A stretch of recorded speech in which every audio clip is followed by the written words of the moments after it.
日前，日本防卫省敲定高达7.7万亿日元，约合3869亿元人民币的2024年度军事预算申请额再创新高。日本在新版军事预算中用于发展攻击敌方基地的项目名目繁多，具体如何分配？打造战后最大水面战舰，购买美制贾斯姆1R 导弹，日本谋求坚船利炮，暴露怎样军事野心？日美越走越近，又在亚太搅动哪些风波？本期节目，评论员张学峰、秦真共同在线深入解读，马上掌握最新消息。据共同社8月31号报道，日本防卫省当天确定了2024财年的预算申请，预算总额达7.7385万亿日元，较2023年度的6.8万亿日元增加了13%，创历史新高。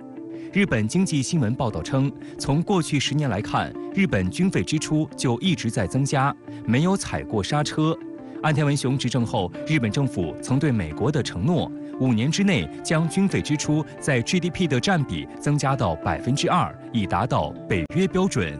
去年底通过的新安保3文件明确提出，2%的军费支出比例将于2027年实现。日本新国家安保战略激增防卫军费，增加了许多先进的武器装备，特别是新增各种远程打击能力的导弹、军舰、战机等等。那么日本可以借此挖掘埋藏的军工制造能力，包括新建大批的先进的舰船，如三菱重工将研发承建124远程化拦截导弹等等。那么对于美国呢，它更可以通过向日本出售像 F-35A、B 战斧式巡航导弹、SPY-7 雷达等等，赚得盆满钵满。深圳卫视东京特约观察员毛峰还指出，岸田政府利用俄乌战争和日本周边安保环境变化等局势变化，来实现日本军事大松绑和日美军事同盟的重大突破。但这种先上车后买票的形式遭到日本民众反对。アジアの平和、平穏を世界の戦争史の中にない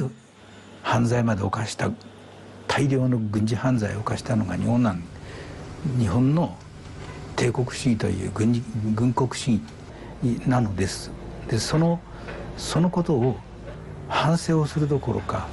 またもや考え始めたと。自分自身の発展にも不利益になるじゃないかということもあるし、そもそも地域の平和や安定を破壊すると。还将装备一门 MK45 型127毫米舰炮，并将在2032年搭载用于反无人机的高功率激光武器。它主要是要来替代原来设想建造的2套陆基宙斯盾反导系统，因为遭到了当地民众的强烈反对，再加上它本身的局限性和高额性，而遭到了废弃，从而改成计划新建这2艘特大的战舰，成为增强反导系统和远程打击力的海上移动堡垒。日本新版防卫预算中被关注的还有航空自卫队的导弹项目，包括购买远程导弹和延长既有导弹射程等。美国国防部8月28号表示，美国国务院已经批准对日本出售增程型联合防区外空对地巡航导弹贾斯姆 1R， 也就是 AGM-158B 导弹及相关设备，价值预计为1.04亿美元。该导弹射程约1000公里，航空自卫队一旦装备，将获得空前的远程打击能力。那么，作为增强空战远程打击能力，争夺未来制空权，日本呢主要采取2种方式。那么，第一种呢是通过改装新型的隐形战机 F-35A 战机，增加挂载 JSM 联合制空导弹。那么，另一方面就是通过改装老旧的 F-15J 战机，使其可以挂载2枚 JASM-1R 的远程导弹，以弥补日本事实上没有轰炸机的缺陷。其先发制人的远程轰炸打击半径至少具有2000公里。美国国务院批准对日本出售贾斯姆 ER， 也就是 AGM-158B 增程型联合防区外空对地巡航导弹，使自卫队越来越具进攻性。那么，美国此举有怎样的险恶用意？这款导弹的作战性能究竟如何？美国此前对日本限制很严，不允许自卫队拥有进攻能力，所以卖给日本的 F-15J 主要用于对空作战，对地武器只有普通的航空炸弹。日本想对 F-15J 进行升级，也会受到美国的限制，要怎么弄都得美国点头。如今，美国为了让日本发挥更重要的马前卒角色，大幅对日本进行军事松绑，默许和怂恿日本发展进攻能力。AGM-158B 增程型联合防区外空对地巡航导弹的名字是贾斯姆 ER， 是在 AGM-158A 贾斯姆导弹基础上发展起来的。在上世纪90年代中期，美国空军和海军联合研制了联合空对地防区外导弹，也就是贾斯姆，美军编号 AGM-158。美军从2009年开始部署该导弹，最初只装备 B-1B 战略轰炸机。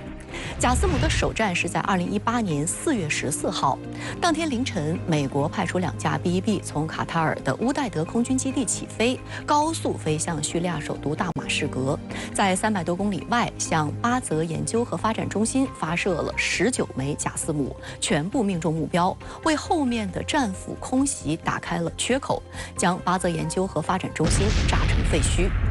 贾斯姆首战告捷，名声大噪，但美军认为有必要继续增大射程，以便更好地进行防区外打击。由此，经过大幅改进的增程型贾斯姆 ER 就问世了。贾斯姆 ER 采用隐身气动布局、可折叠弹翼、惯性加 GPS 加红外成像导引头复合指导模式等等，全长4.27米，翼展是2.4米，重1023公斤，采用重量454公斤的轻掣破片杀伤双模战斗部。但是动力方面，贾斯姆 ER 采用涡扇发动机，并增加了弹体内的燃油容量，从而使最大射程超过926公里，相当于贾斯姆的2.5倍以上。此外，贾斯姆 ER 加装了新的雷达辅助瞄准系统，进一步增强制导和抗干扰能力。即使 GPS 受到干扰甚至不可用的情况下，也可以保证实施精准打击。这一能力已经得到了试验验证。贾斯姆 ER 于2014年投入使用，使得美空军不仅可以打击更远距离的目标，还能让发射平台远离对方严密的防空网，提高实施攻击的安全性。贾斯姆 ER 最初也仅限于由 B-1B 战略轰炸机挂载，不过这款超音速轰炸机已经服役30多年，维护成本高昂，妥善率又较低。美空军已经决定将其列入退役计划，并着力将贾斯姆 ER 集成在多种飞行平台上，包括 B-52H 轰炸机以及 F-16CD 和 F-15E、F-35A 战机等等。近年来，美国先是向日本出售 F-35A， 然后又允许日本对 F-15J 进行升级。这样一来，日本航空自卫队就至少拥有2款能够挂载贾斯姆 ER 的先进战机，具有远程对地打击能力，这必然会给地区安全局势带来巨大影响。日本不断膨胀的军事野心值得周边国家警惕。目前，日本防卫省正对 F-15J 进行升级。根据计划，航空自卫队将有68架 F-15J 战斗机升级到日本超级截击机标准。升级项目包括换装有源相控阵雷达、新型任务系统计算机以及 ALQ-239 数字电子战系统。武器装备方面将配装贾斯姆系列空地导弹以及 AIM-120 中距空导弹。除了 F-15J 战斗机，日本航空自卫队还有可能将贾斯姆 ER 集成在 C-2 运输机上。就在不久前，日本媒体报道称，日本防卫省正在考虑将 C-2 运输机改造为可发射远程导弹的武库机，设想由被称为驯龙的托盘化弹药装置携带贾斯姆 ER 导弹，从而具备远程打击能力。除了扩充军力以外，日本政府还积极拓展多边军事合作关系，配合美国在亚太地区打造美日印澳4边机制、美日韩军事同盟以及美日澳、美日菲等小多边机制，勾连北约国家介入亚太事务。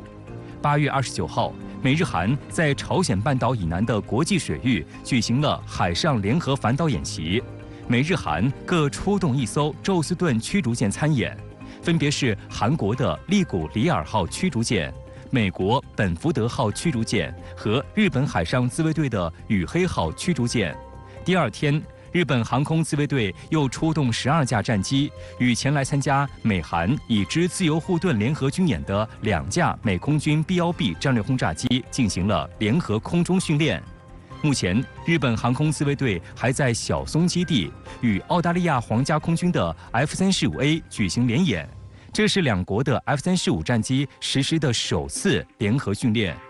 日本产经新闻日前还透露定于10月份举行的美日坚决之龙联合训练的细节。报道称，坚决之龙是日本陆上自卫队与美国海军陆战队在日本举行的最大规模联训。从2021年开始，将西南诸岛视为主要保护目标。2021年和2022年的坚决之龙联合训练在北海道、宫城县等东日本地区实施。今年将首次在日本鹿儿岛县的奄美大岛等西南诸岛举行。据深圳卫视东京特约观察员毛峰介绍，此次美日坚决之龙联合演习的重点就是针对岛屿作战，将日本陆上自卫队跨领域作战和美国军陆战队的远征前进基地作战这2大战术进行相互配合，进一步加强日美同盟的威慑力和打击能力。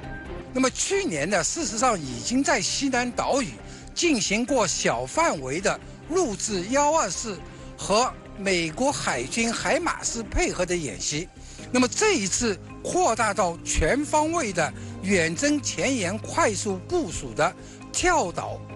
作战的那么一种实战性演习，它释放出日美针对台海有事正在积极强化备战这么一种强烈信号，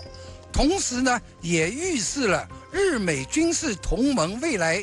军事一体化的战略方向，就是要强化防范钓鱼岛有事或者台海有事。日本防卫省提出的防卫预算申请当中，披露了日本新一代宙斯盾舰的更多细节，标准排水量达12000吨。除了搭载舰空导弹以外，还将装备改进型1.2式反舰导弹、战斧导弹。对于日本发展海上远程打击能力，秦先生您是如何看？当下日本搞这种12000吨的大型的海上驱逐舰平台，显然已经不仅仅是为了进行海战，而是想把它打造成一个大型的装载众多武器的可以海上移动的对陆攻击的一个平台。这个对整个东亚地区来说是一个非常危险的信号，而且日本选择这样的方式是有它一定的逻辑的。日本有延续使用宙斯盾包括垂发装置的传统，那么把这个新买到的战斧巡航导弹装在这样的12000吨级的驱逐舰上，顺理成章。那么也就是把这个驱逐舰平台变成一个海上移动的对地攻击的平台。除了它长期的使用习惯比较方便之外，那么使用这样的平台，它进可攻退可守进攻的时候它可以在海上机动，把驱逐舰开到对手国家附近的海域发射导弹。那么从防御的角度来看的话，因为驱逐舰在海上游弋对手想要对它进行攻击消灭也不是非常的容易，所以它相对的隐蔽性、生存率也是比较高的。美国不断向日本出售进攻性巡航导弹，先是出售舰载的战斧，然后又有空射贾斯姆 1R。请教一下张先生，美国此举有何用意呢？会否引发地区巡航导弹军备竞赛？日本距离中国非常近，而且有广泛的反华的情绪，所以在美国看来呢，日本是一个很好的一个反华的棋子儿。那么像日本这个出口这种进攻性的巡航导弹，可以做到一举多得。首先，它赚了钱当然赚钱对于美国来说可能不是最主要的，是个小事儿。最主要呢是通过在日本部署攻击性的巡航导弹，对中国构成威胁、构成威慑。此外呢，在这个日本部署攻击性的巡航导弹，还可以有效地威胁俄罗斯朝鲜等国。至于它会不会引发这种所谓的巡航导弹竞赛，我觉得它会在东北亚地区引起广泛的连锁反应，而不仅仅是一个这种巡航导弹的竞赛。因为这种贾斯姆巡航导弹部署在日本之后，即便在日本本土发射，它可以覆盖朝鲜半岛，而且呢能够覆盖中国大陆，包括俄罗斯远东部分区域，所以呢，中国、俄罗斯、朝鲜不会坐视不管，不会毫无反应，不会无动于衷。美国国防部2023财年国防预算案透露，美军计划恢复设在英国的核武器储存设施。近日，英国媒体注意到，美国空军确认在英国一个军事基地有所谓潜在安全任务。这个词通常被美军用来指代核武器。那么，2008年最后一批美国核弹撤出英国。今天，在俄乌局势持续恶化的背景下，美国核武器是否要重返英国？美国空军核弹保卫者部队被曝光庞大核武库暗藏哪些安全隐患？据英国卫报8月2遗物的 B61战术核炸弹升级，提高其打击精度并延长使用寿命。目前 F-35A 战机已经获得挂在 B6112战术核弹的认证。驻扎在英国莱肯西斯基地的美空军第495战斗机中队，成为美国在欧洲部署的第一支装备可携带核武器作战飞机的空军单位。此外，去年11月，美军 C-17A 运输机获准运输 B6112战术核弹，使其能够将 B6112运到位于美国和欧洲的储存地点。英国《每日电讯报》近日报道称，美国租用的位于英格兰东部萨福克的英国皇家空军莱肯西斯基地将换装新一批 F-35A。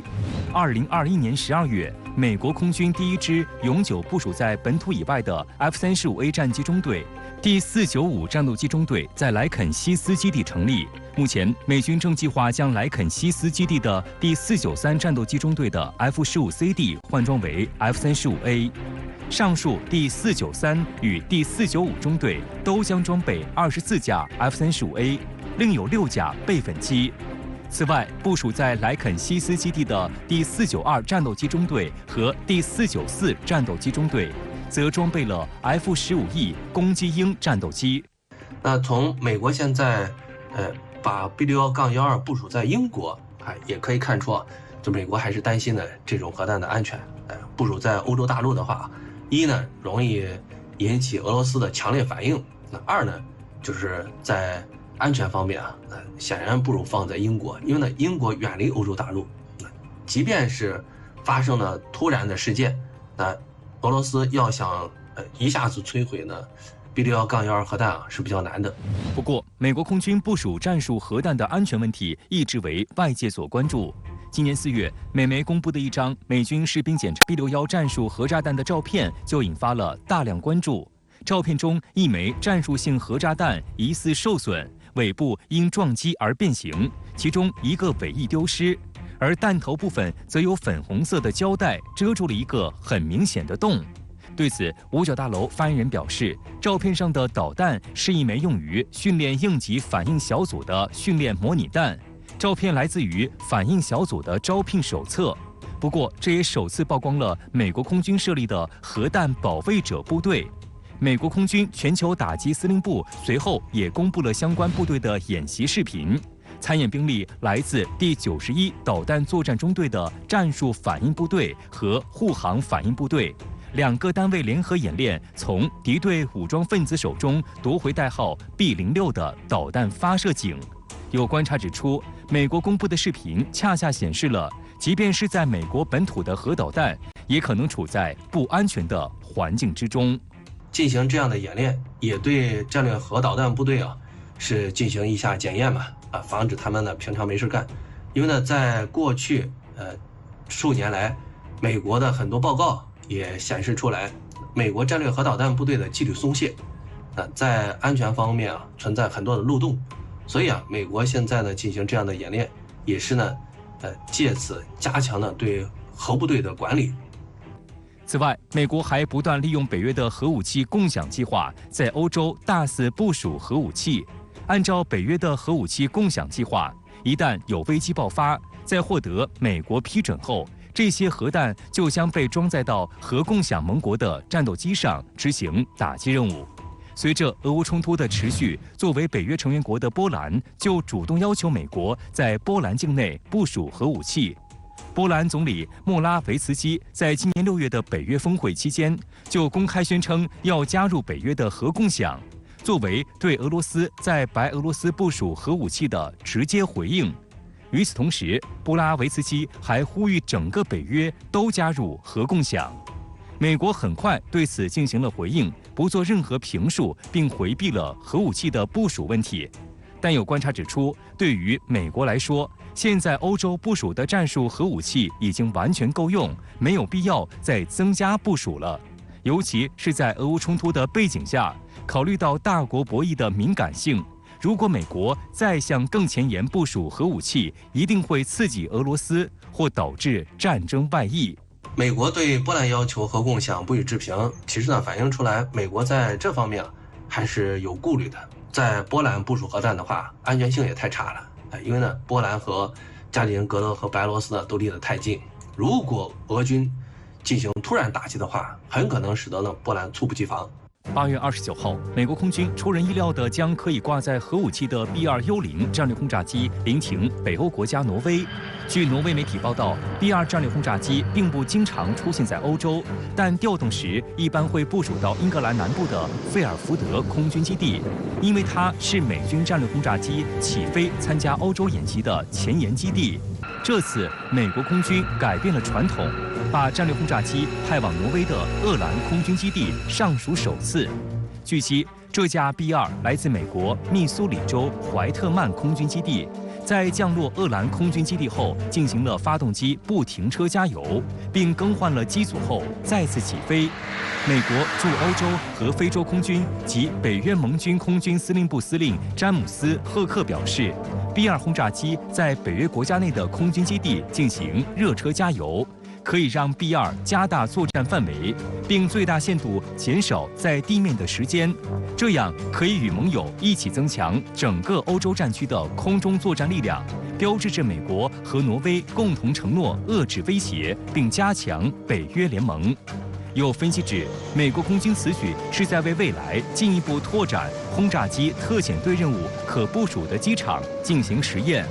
目前，来自怀特曼空军基地的3架 B-2隐形轰炸机已经部署在冰岛凯夫拉维克空军基地，执行轰炸机特遣队任务。而自5月17号以来，作为轰炸机特遣队部署任务的一部分，4架 B-52轰炸机一直在西班牙莫伦空军基地部署。1个月后 ，B-52才开始返回美国本土。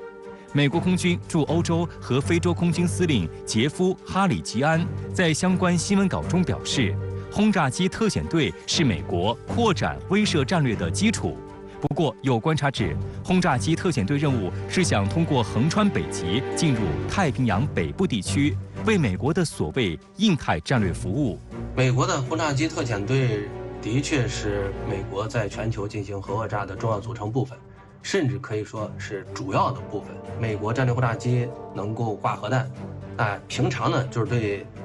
潜在对手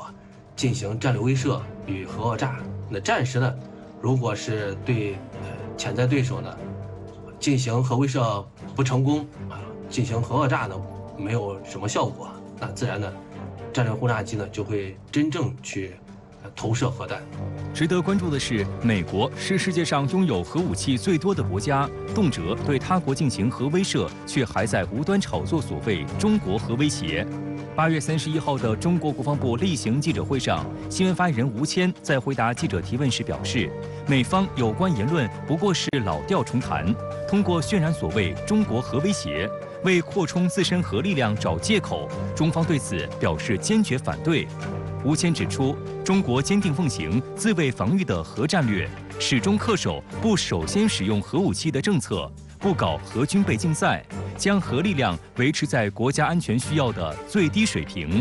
中国明确承诺不对无核武器国家和无核武器地区使用或威胁使用核武器，这是中国为维护世界核不扩散体系、履行国际军控责任所做的积极贡献。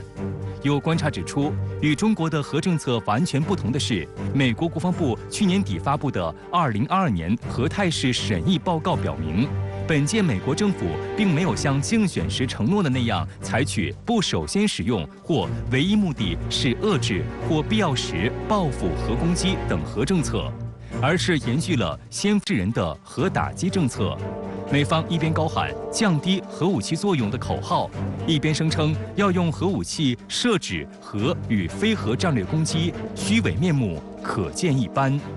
美国在核武器方面的态度是典型的霸道心态，就是只能我有，你不能有。在核武器方面啊，则是不断的对中国的进行施压，目的呢，就是想迫使中国呢放弃核武器的发展，这样一来的话，美国就能够呢，始终维持自己在核武方面的霸权嘛。此外呢，美国通过炒作中国的核武器，也是给自己进一步增加核武器方面的投入去找借口。美国已经重新启动核武器弹芯的制造，开始为制造新一代核武器做准备。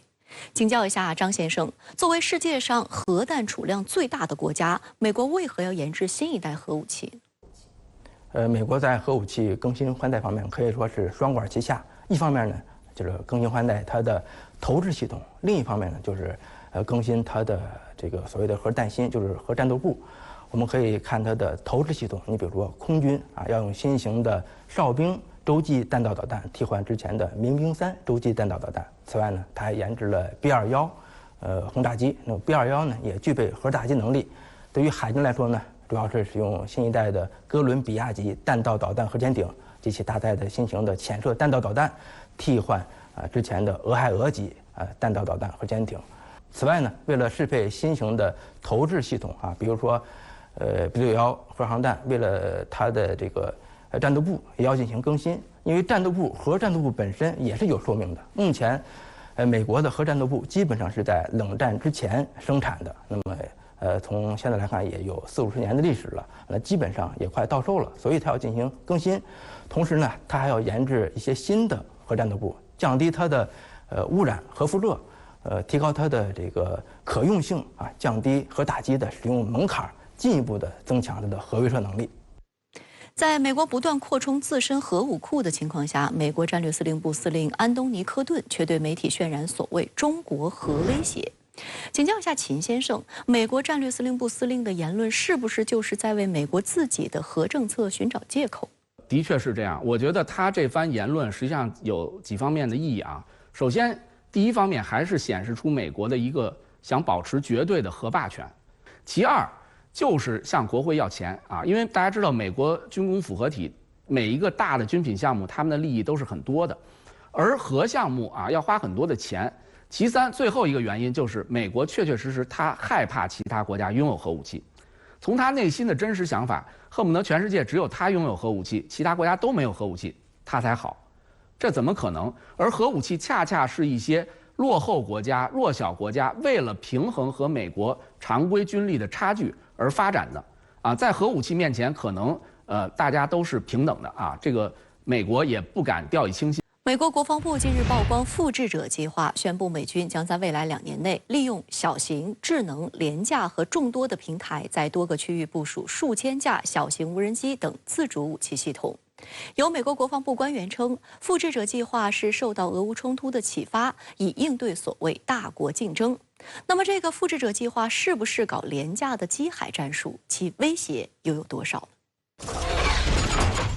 美国国防部副部长凯瑟琳·希克斯8月29号在美国国防工业联合会举办的国防新兴技术论坛上宣布，五角大楼已经制定复制者计划，准备在未来18到24个月内大量装备无人作战系统，形成规模化效应。美媒报道称，复制者项目的目标是在短时间内大量部署小型无人机。美国众议院拨款委员会在2025财年国防开支法案中支持了这一想法。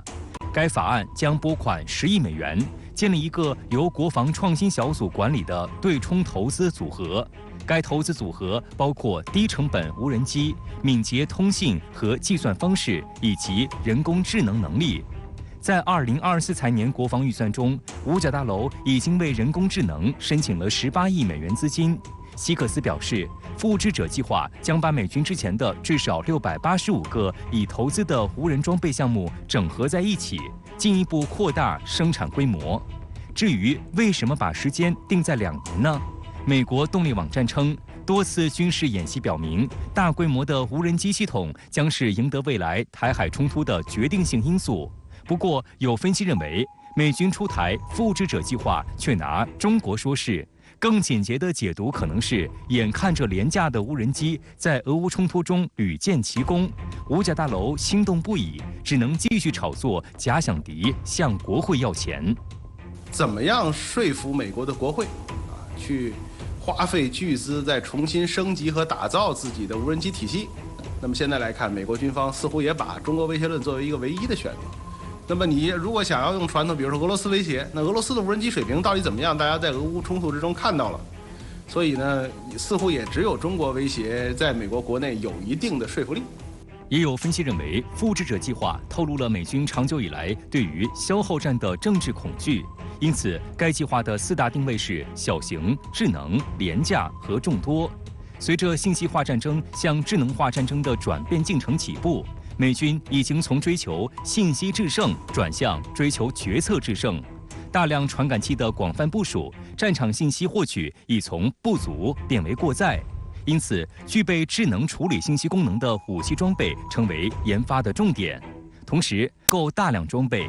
易耗品通常功能单一，研发周期短，可迅速由货架商品转变而来。迅速动员国防工业和商业体系的生产能力，快速形成数量优势。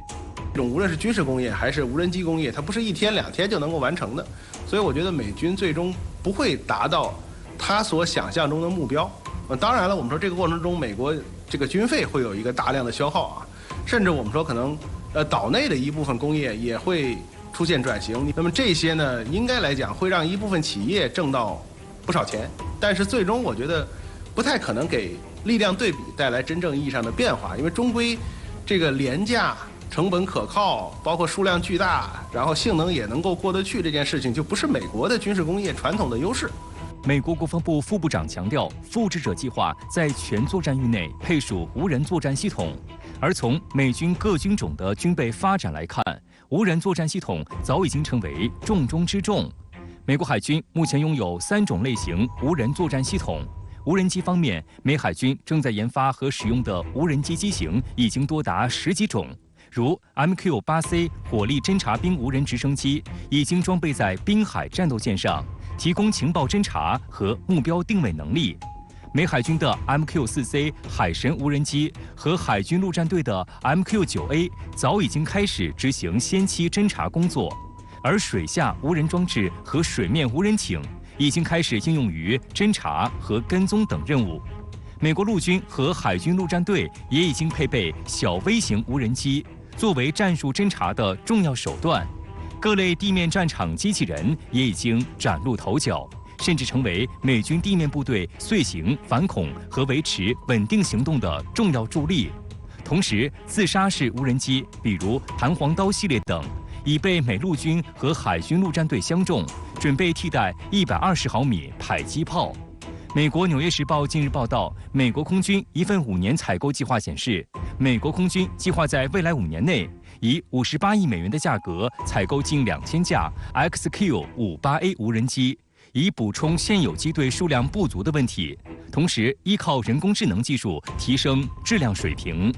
我觉得对于美军来讲呢 ，X-58未来也许会产生一些这种型号，但是我们说考虑到现在美军的比如下一代战机相关的发展的情况来讲 ，X-58呢，它很有可能最后变出来的装备也是一款比现在这个产品纸面性能稍微好一些，但是成本高很多的一个相关的系统。SQ-58A 女武神无人机既是美国空军的所谓协同作战飞机打击效果评估等等，在必要时，中程僚机将牺牲自身来掩护有人机。克拉托斯公司曾宣称，如果女样，所以总的来讲呢，在美国国内，无人化或者叫人工智能的挑战是一个很热的话题。那么未来很有可能也会是这个大量花钱的一个领域。但是最后能不能够说达到美国所希望达到的一个结果，这个我觉得从现在美国的经济、美国的工业的情况来看，我个人认为不太能够最终实现美国的目标。美国国防部不知者计划将在未来2年内在各区域部署数千架小型无人机等自主武器系统，这是否在搞廉价的机海战术，在大国面前威胁有多大？军情直播间广告之后马上回来。美军日前已经在佛罗里达州埃格林空军基地使用有人驾驶的 F-15战斗机与 XQ-58A 无人机进行协同作战测试。近年还进行过与 F-22和 F-35协同作战测试。请教一下张先生，您是如何来评价美军女武神 XQ-58A 的技术水平和未来与有人机联合作战的前景？像 XQ-58A 呢，主打一个低成本、可消耗。根据美方的估计呢，如果年产100架这种无人机呢，它的成本可以降低到200万美元。那么200万美元，也就是说比现在的战斧巡航导弹稍微高一些，但是呢，它便宜了，自然能力就没有外界想象的那么高。你比如说，它的最大起飞重量只有2.7吨左右，内置和外挂的载荷加到一块儿也就500公斤，而且呢，它为了达到5000多公里的航程。它在气动补给的设计上呢，更侧重于进行亚声速巡航啊。这样的话呢，如果它和 F-35配合，那可能就很难弥补 F-35的这种弱项，因为 F-35我们知道它的主要弱点就是它的近距格斗能力偏差，而且呢不能内置像 AIM-9S 这种格斗型的空空导弹。那么未来呢，那么这款无人机，我个人认为更主要的是进行这种技术验证。能否大批量的装备美国空军还存在很大的变数。美军多军种都有无人装备技术储备，除了空军将组建无人机队填补有人机空白，海军海上游骑兵等多型无人舰艇甚至已经搭载垂发导弹系统。请教一下秦先生，您是如何来看美军多军种发展无人装备的前景呢？中国该如何应对这一趋势？他通过俄乌冲突，通过从最近一些这个局部冲突当中，他发现无人装备确实有成本低效率高，包括减少人员伤亡的这样一个优势，因此他想把这样的一种手段复制到大国竞争里边去，因此他也不断的在加强无人装备的研制包括配属部队。而且从整个技术的发展趋势来看，有人认为今后随着 AI 技术的发展，可能无人装备它的性能、它的能力还会有一个质的飞跃和提高。这个也让美国看到了所谓的希望。当然，中国应对方法，我觉得首先第一个，中国本身也是无人装备研制的大国和强国，中国有种类非常丰富的无人机的型号包括众多的无人机的研发生产企业。所以要比拼生产规模、比拼成本、比拼生产的数量和效率来说的话，美国完全不是中国的对手。